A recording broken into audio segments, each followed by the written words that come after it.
네, 여러분의 전선의 이노베이션 말씀드립니다. 자, 이노베이션이 사실 여러분들이 생각하시고 또 제가 생각한 것보다 조금 더 시세를 내는 그런 모양새를 지금 현재 보여주고 있어요. 사실 그 이노베이션이 물론 AACR이라는 재료가 있기는 하지만 상당히 그 목숨이 오래 붙어 있네요. 네, 오래 붙어 있습니다. 자, 그러면 이걸 어떻게 봐야 되는지 이걸 말씀을 제가 드리도록 하겠습니다. 자, 그리고 영상의 끝부분에는 여러분들 이제 코스닥 쪽이 살아나요. 거래소보다 코스닥 쪽이 살아납니다. 그래서 이 액티브 쪽에 이제 개별주에 많이 집중을 하시는 게 좋아요. 반도체 쪽은 좀 속도 조절하고 있잖아요.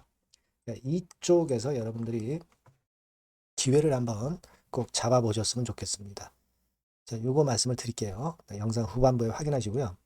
이노베이션 바로 말씀드립니다. 네, 항상 여러분과 함께 하고 있습니다. 구독, 좋아요, 알림 설정 감사하고요. 많은 성원 부탁드립니다. 이노베이션은 우리가 고점 찍었다가 흔들고 다시 위쪽으로 시세를 내려고 하는데, 자, 그만큼 좀 뭐라 그럴까요? 힘이 많이 강하고 약점도 있는데 이런 모습을 보여주고 있습니다. 그래서 일단 이런 패턴일 때는 순간적으로 상당히 움직이는 게 좀 심할 수가 있어요. 그렇기 때문에 제가 텔방에서 실시간으로 말씀을 드리고 있습니다. 영상은 좀 느리니까 꼭 무료 텔레그램 방에 들어오시는 게 좋겠어요. HLB 이노베이션 입장 이렇게 문자를 꼭 주시면 되겠습니다. 자, 지금 기대보다 더 위쪽으로 시세를 내고 있고, 그리고 또 재료 나온 거 보면 기업 설명회 재료가 하나 나와 있죠. 막 끊임없이 HLB 그룹에서 재료를 내고 있어요. 재료를 내고 있습니다. 근데 항상 우리가 이제 알고 있잖아요. 뭐 CB라든가 이런 거 물량 풀릴 때 뭔가 그리고 자금을 유치하려고 그럴 때 이럴 때 항상 호재를 엄청 낸단 말이에요.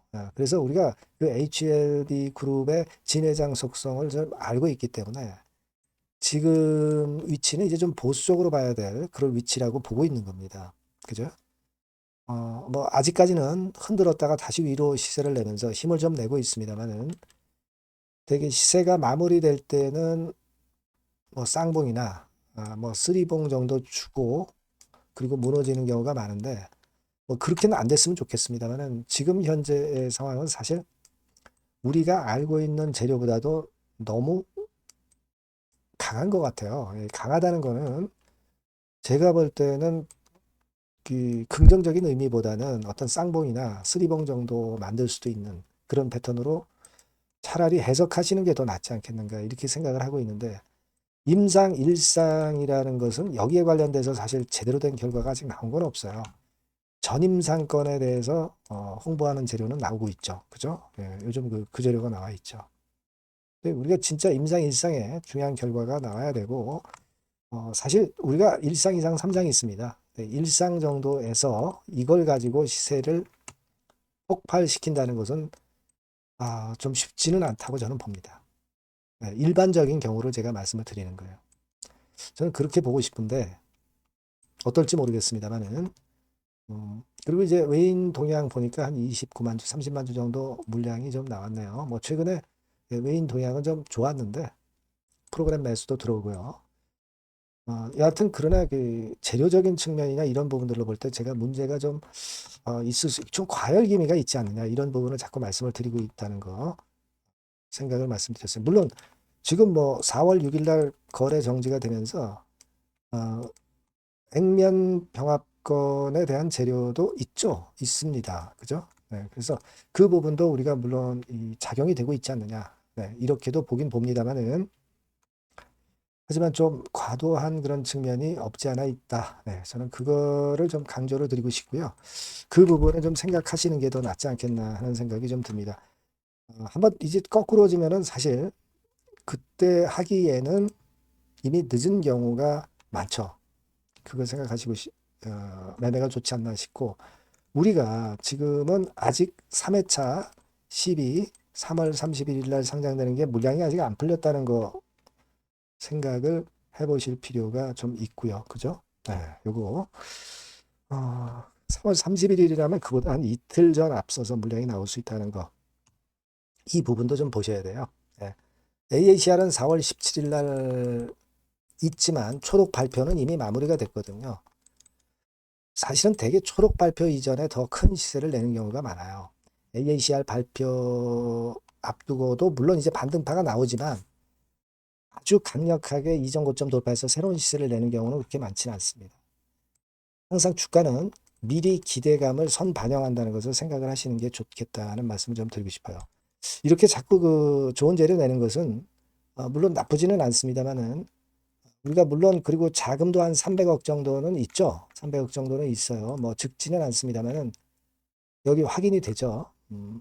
유동자산 해가지고 보면은 연금이 한 300억 정도는 있어요. 근데 우리가 이노베이션에 한 해에 들어가는 판매 관리비가 작년 같은 경우는 400억씩이나 들었어요. 이런 정도 수준이라면 한 해 정도 버틸 수 있는 정도의 자금인 겁니다. 300억이라는 거는. 그죠? 예. 그걸 생각해 볼 필요가 있어요. 제가 자꾸 보수적으로 말씀을 드리는 거는 우리가 HLB 그룹의 그 속성을 잘 아시잖아요. 예. 그죠? 예. 그래서 그 건에 대한 말씀을 자꾸 드리는 거예요. 물론 여러분들이 갖고 계신 게 주가가 자꾸 올라가면 좋죠.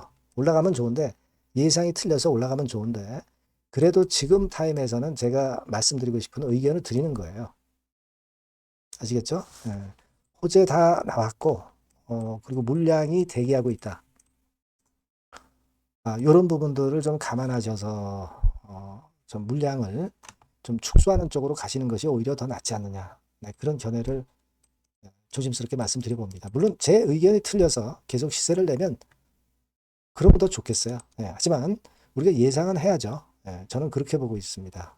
그렇게 말씀드릴게요. 뭐 일단 다른 사항이나 수정할 사항이 생긴다고 한다면 제가 이노베이션이라고 문자 주신 분에게 좀 더 소상하고 실시간 타이밍으로 변화된 전략과 사인을 드릴게요. 그죠?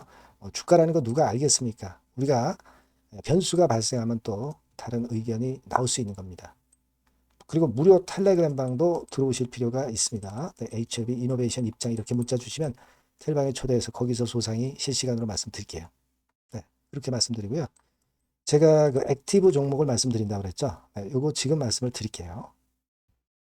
네, 여러분 이제는 말이죠. 액티브 ETF가 새로 출범하는 거를 여러분들이 잘 알고 이 액티브 종목을 집중 공략을 하셔야 됩니다. 그래서 제가 액티브 종목을 말씀을 드릴 거예요.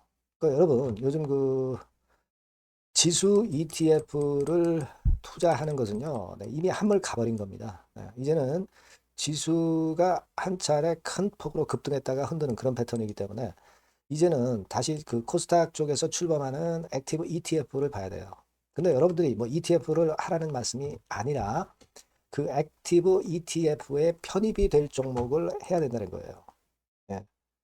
그냥 뭐 개인들 사는 종목들이 되는 건 절대 아니고요. 실제로 이 액티브에 편입이 되는 종목들, 네, 이런 종목들만이 차별적으로 또 큰 시세를 낼 거예요. 물론 여러분 코스닥 쪽 액티브 쪽 ETF가 새로 출범하는 겁니다, 여러분. 그걸 여러분들이 주목을 하실 필요가 있다. 그래서 여기에 대한 말씀을 제가 드리려고 해요. 그래서 삼성하고 타임폴리오 쪽에서 먼저 이제 시작을 하는데 시작을 할 따름이고 이걸로 그냥 끝이 아니라 계속 연이어질 수 있다는 부분들을 여러분들이 생각하셔야 됩니다. 그러니까 결국 이제 이 기관에서 만드는 이 기관에서 만지는 종목들만 될 수밖에 없는 그런 패턴이 될 가능성이 높다는 거죠. 아마 기사들을 통해서 어느 정도 여러분들이 감 잡고 계실 겁니다. 그거거든요. 그래서 우리가 이 액티브 종목을 해야 된다. 이걸 우리가 공략을 해야 된다. 이 말씀을 좀 드리고 싶은 거예요. 네. 다시 말씀드리지만 지수 ETF 쪽 관련주들은 사실 한물 갔습니다. 이제는 진짜 그 종목들 중에서 액티브 자산운용 쪽들이 간택하는 종목들만 간다 이거예요. 그래서 여러분도 잘 아시겠지만 이제 삼성 액티브하고 타임폴리오부터 이제 시작이 되는데 이게 그냥 한 달 뭐 이렇게 해서 끝나는 게 아니라 계속 뭐 몇 달간 계속 이어질 거다라는 얘기죠. 이 부분을 주목하셔야 돼요. 삼성에서는 예를 들면 코스닥 핵심 성장주에 집중 투자를 합니다. 어리버리한 종목들은 투자를 안 한단 말이에요. 그러니까 이런 쪽만 올라갈 거예요. 그리고 타임폴리오 같은 경우는 신성장 종목 이쪽을 주로 공략을 하는 거예요. 그겁니다, 여러분. 그래서 여기 제가 설명을 드렸지만은 국내 증시 역사상 최초입니다. 코스닥 비교지수 액티브 ETF가 등장하는 겁니다. 그러니까 기초 지수를 단순히 복제하지 않고, 그러니까 지수 쪽 ETF가 아니라는 얘기예요. 지수 쪽 ETF는 주로 이제 패시브라고 그러죠. 패시브. 펀드 매니저가 종목과 비중을 직접 결정을 하는 거니까 우리는 여기서 이 종목을 잡자 이거예요. 아시겠습니까? 시총 상위주에 대한 쏠림 현상이 됐던 거는 이거는 지수 ETF예요. 그죠? 그러니까 종목별 차별화 장세 대응에 용이하다는 겁니다. 이걸 우리가 명확히 파악하고 대응을 하셔야 된다는 얘기예요.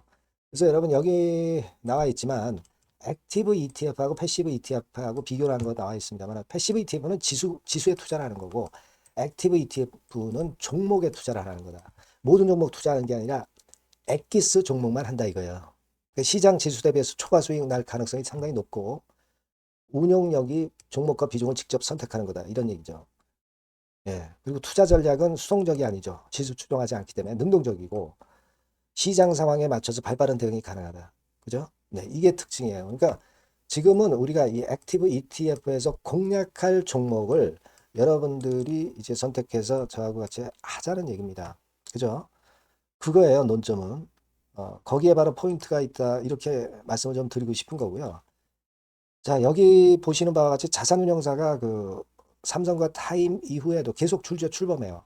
하나자산운용, 미래에셋, KB, 신한, 한국투자신탁운용 이런 식으로 출범합니다. 그러니까 선도주자인 삼성이나 타임 같은 경우가 분명히 이제 상당히 고무적인 좋은 결과를 만들어낼 거란 말이에요.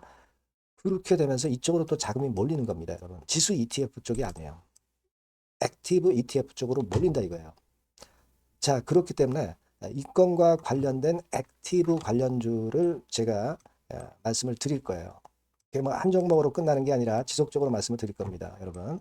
그러니까 여러분들이 이 전번으로 액티브라고 꼭 문자를 주시면 아시겠죠? 뭐라고요? 액티브, 그죠?